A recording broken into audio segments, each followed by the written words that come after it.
Hi everyone, it's Victoria here again, and today I thought that we would paint this butterfly in my watercolour journal using the Lisilinka paints that I opened last week.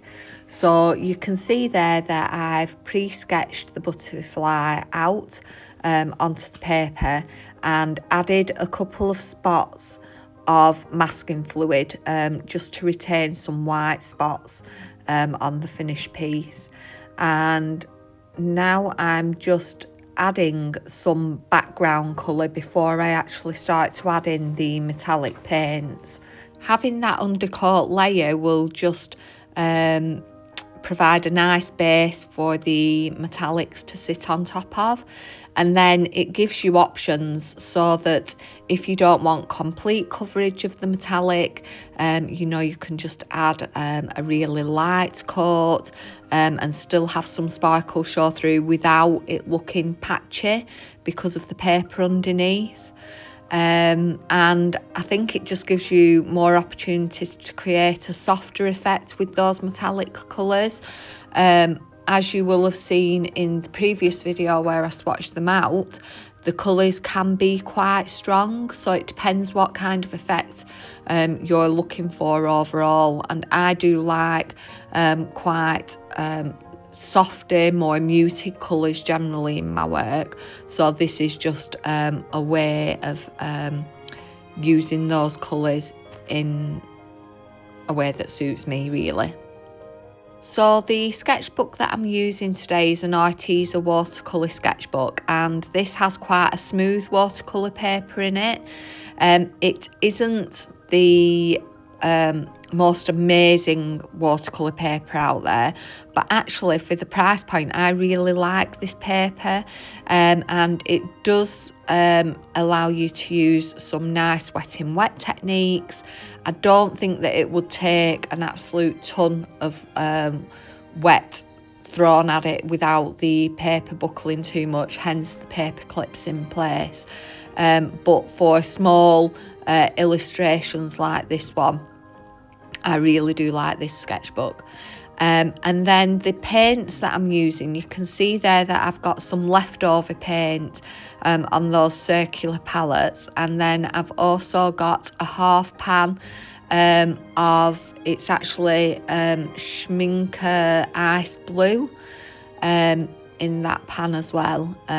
So I'm definitely going for a pale bluey green kind of colour palette for this one. So you can see that as I'm painting, I've painted in some of the different sections on the butterfly, and I'm just working my way around, filling colour in different parts, switching between spaces so that the colours don't bleed into each other. So you can see that I'm leaving areas to dry as I apply colour in another spot. And for extra interest, I'm using different colours in those different spaces. So I started out with some slightly darker blues on that top edge of those top wings and on those bottom points. And then here in the middle, I'm using a darker green for the body. So again, this will just give a bit more visual impact to the final piece, a bit more variety for you, for the eye to look around what is quite a small subject matter.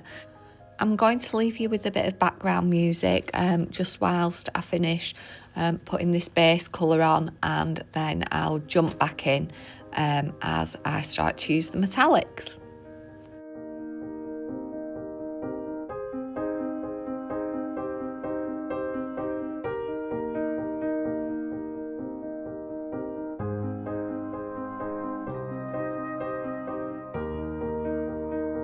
painting, I've painted in some of the different sections on the butterfly, and then I've also got a half pan of, it's actually Schminker Ice Blue in that pan as well. So I'm just working my way around, filling colour in different parts, switching between spaces so that the colours don't bleed into each other. So you can see that I'm leaving areas to dry as I apply colour in another spot.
So that's the base colour complete, and next we'll move on to using those lovely metallics from Lisilinka.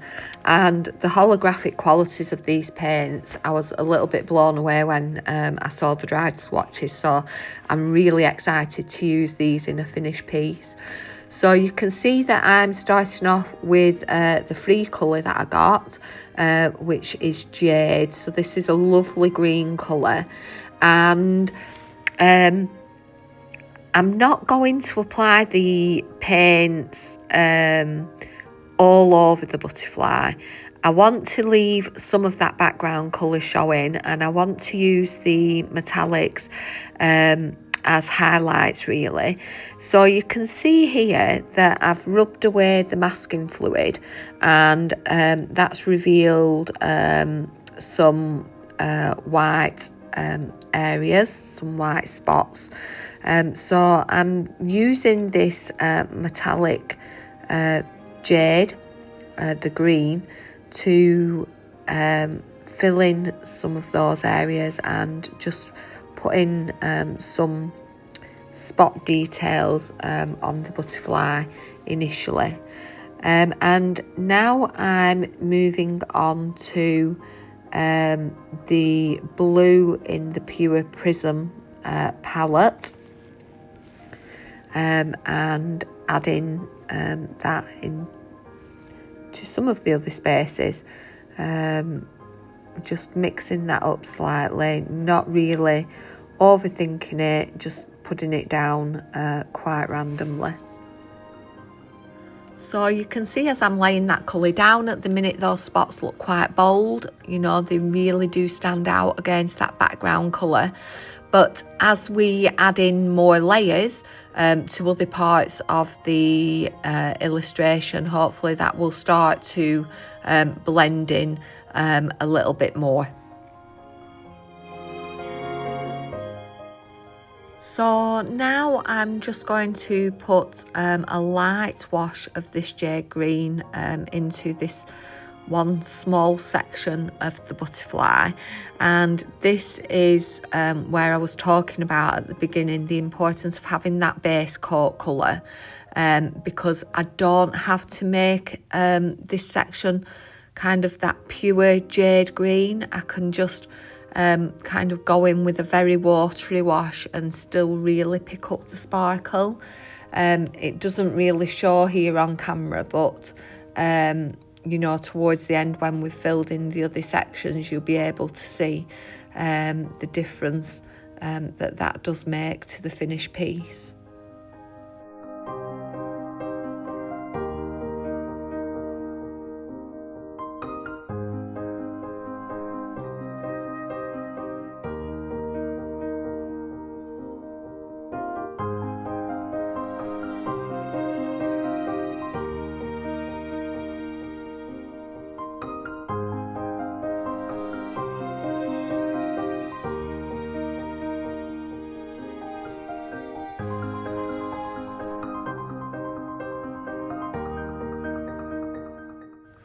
So on this section, again, just to kind of mix things up a bit, I'm just going to put some of that jade colour just on the tip of this section of the butterfly, and you can see there that I'm just using some water to smooth out that pigment line so that it blends in a little more to that background colour, and then I'm just repeating that on the opposite side.